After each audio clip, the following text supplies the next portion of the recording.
안녕하세요, 정다박 선생입니다. 요즘 들어서 다이어트 식단에 있어서 많은 방법들이 있습니다. 우선 대표적으로 요즘 간헐적 다이어트라고 해서 삼시세끼 중에서 한 끼의 식사만 좀 푸짐하게 먹고 나머지 두 끼는 가난하게 먹는 간헐적 다이어트가 있는데, 요거는 일본의 장수촌에서 유래가 돼서 시작된 다이어트법인데, 간단 명료하게 이야기하면은 나이 드신 분들에게는 추천해드리지만은 젊은 분들에게는 추천해드리지 않는다.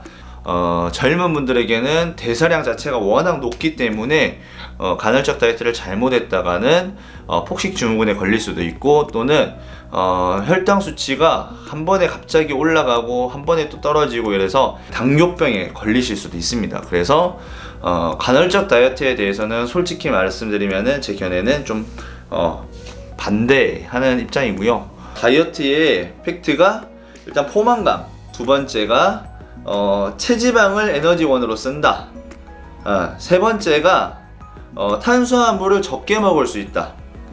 요 세 가지인데, 일단은 케토제닉이 좀 더 많이 많이 요즘 들어서 많이 하는, 여성분들이 많이 하는 이유 중에 하나가, 일단은 삼겹살, 소고기, 돼지고기 이런 거 상관없이 고지방 다이어트이기 때문에 체내에서 버터라든지 마가린이라든지 이런 고지방의 음식들을, 치즈 이런 거 고지방의 음식들을 많이 섭취를 할 수 있다라는 장점이 있습니다. 근데 다만 이 고지방 다이어트라는 것 자체가 아무래도 체내에서 지방질을 많이 섭취를 하다 보니까 자칫 잘못하면은 심혈관 질환이라고 하는 고지혈증이라든지 혈관에 대한 질환들이 조금 우려스러운 부분들이 있습니다. 그래서 케토제닉도 나름대로 좀 좋은 다이어트이긴 하지만은 좀 건강에는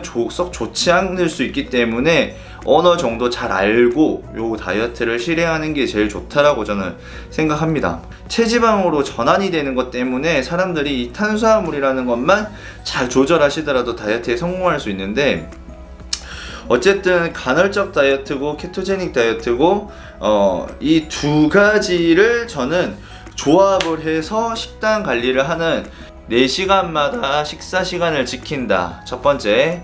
그리고 식사라는 거 개념에서 무겁게 생각하실 필요 없고, 그냥 간단하게 간편식, 하루 야채를 드신다라든지 주스 한 잔을 드신다라든지 또는 단백질 보충제를 드신다라든지 기타 등등 유동식으로 드셔도 되고, 간단하게 이 간식거리라고 해서 진짜 부담되는 간식거리를 말씀드리는 것보다는, 일단은 다들 알다시피 이 고구마 같은 거, 계란 같은 거, 그런 것들도 좋은 간식거리가 되겠죠.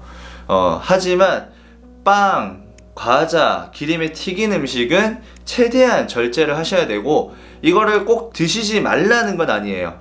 드시되 우리가 소비성이 가장 강한 운동 전에 식사를 이렇게 드시는 거는 반대하지 않습니다.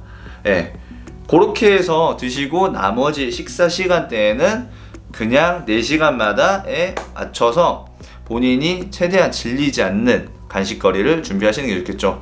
저 같은 경우에는 견과류를 먹습니다. 한줌 견과, 한줌 견과류 해서 이렇게 20-30g 정도씩 포장이 돼서 이제 나오는 것들이 있죠. 전 그걸로 좀 대처를 하는데, 어쨌든 포만감만 느끼게끔 하면은 됩니다. 체내에서 포만감만 느끼게끔 만들면은 우리가 인슐린이라는 거를 자극하지 않아서 적당량만큼만 분비한다, 이렇게 이제 이해를 하시면 될 것 같고, 두 번째가 일반식을 드시되 탄수화물이라는 거에 일반적으로 백반을 먹든 회식을 하든 어쨌든 탄수화물이 없는 게 없겠죠. 하지만 요때 탄수화물의 비율보다도 아까 말했던 케토제닉에 조금은 응용을 하는 건데, 지방이나 단백질의 비율이 높은 음식을 먹는다. 왜? 일단은 탄수화물보다 지방이 칼로리로 따지면 굉장히 더 높아요. 근데 체내에서 흡수를 하느냐? 탄수화물만큼 흡수를 하지 않습니다. 그렇기 때문에 고지방이라는 게, 또는 고단백질이라는 게 체내에 들어갔을 때는 포만감은 크게 일으키되 인슐린이라는 것을 증폭시키지는 않습니다.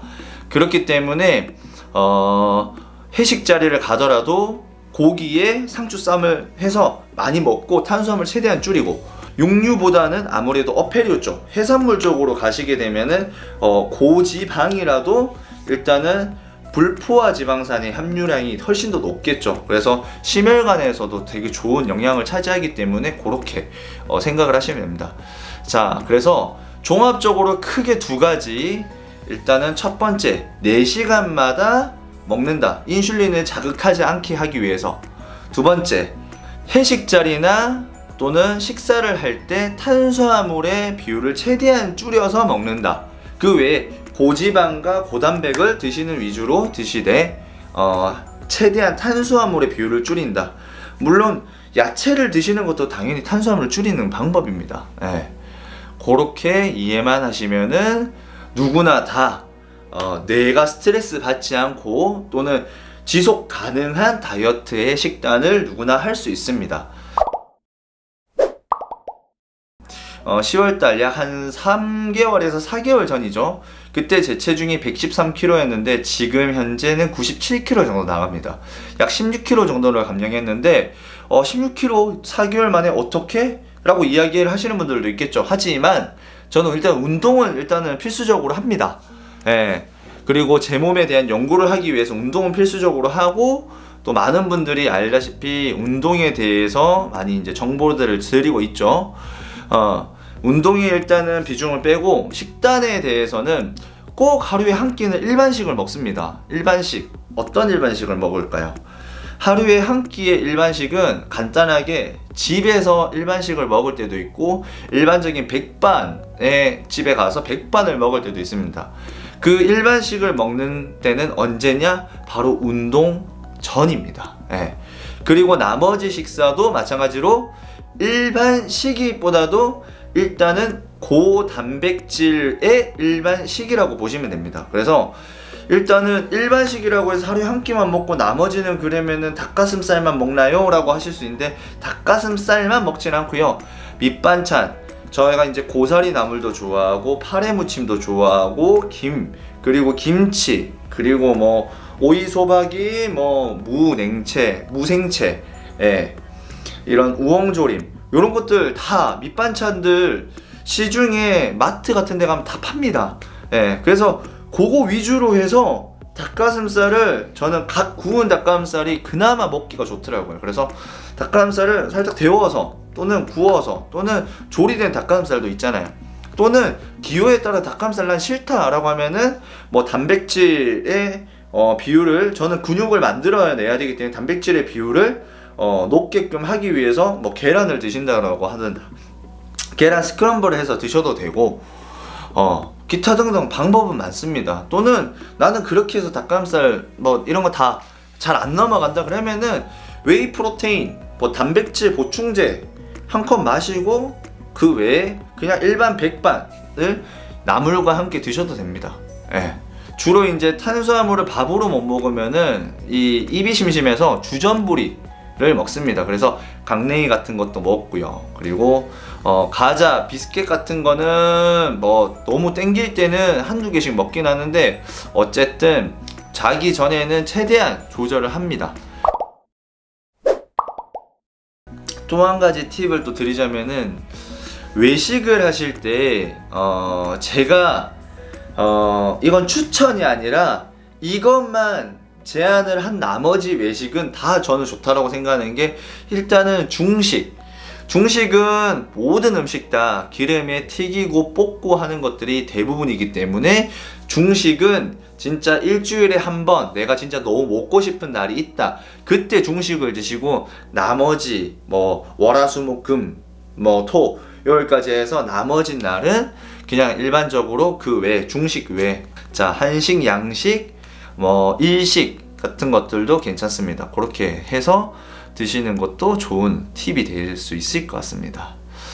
자, 이렇게 해서 식단을 조금 쉽게 지킬 수 있는 방법에 대해서 좀 설명을 드렸고, 그리고 너무 식사에 대한 스트레스가 많아지면은 스트레스성 호르몬이 활성화돼서 오히려 카타볼릭 현상, 근육이 빠지고 굉장히 무기력해지는 증상들이 생깁니다. 그렇기 때문에 다들 식사에 대해서 너무 스트레스 받지 마시고 저랑 똑같이 즐거운 마음으로 식사 조절하시고 열심히 운동하시면은 굉장히 힘들 거예요. 좋은 몸을 만드실 수 있을 것 같습니다. 자, 오늘 처음으로 이렇게 카메라 앞에 서서 이야기를 했는데 말주변이 좀 없어서 이해하기 좀 힘드실 수도 있는 것 같습니다. 어쨌든 앞으로 종종 이렇게 좋은 질문들 있으면은 또 전달해드리고 소통하는 정다박 선생이었습니다. 감사합니다. 구독, 좋아요 많이 눌러주십시오.